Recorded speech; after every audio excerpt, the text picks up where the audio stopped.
ఈరోజు దేవుని వాక్యము మార్కు శుభవార్త 2వ అధ్యాయము 13వ వచనము నుండి 17వ వచనము వరకు.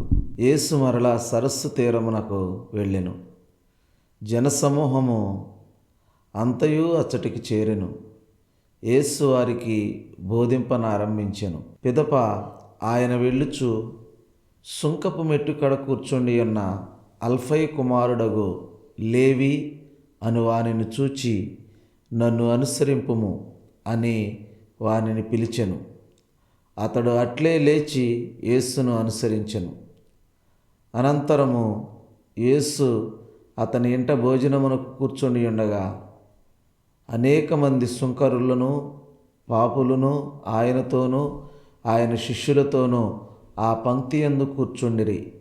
ఏలయన ఆయనను వెంబడించుచున్న వారిలో ఎక్కువ మంది ఇట్టివారు ఉన్నారు.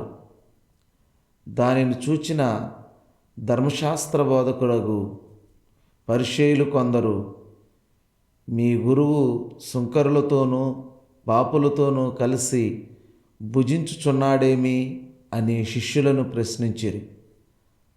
అది విని యేసు వారితో, వ్యాధిగ్రస్తులకే కానీ ఆరోగ్యవంతులకు వైద్యుడు అక్కరలేదు. నేను నీతిమంతులను పిలువరాలేదు, కానీ పాపులను పిలువవచ్చితిని అనెను. ఇది క్రీస్తుని సువిశేషము. క్రీస్తువా మీకు స్తుతి కలుగునుగాక. ఆమేన్, ఆమేన్.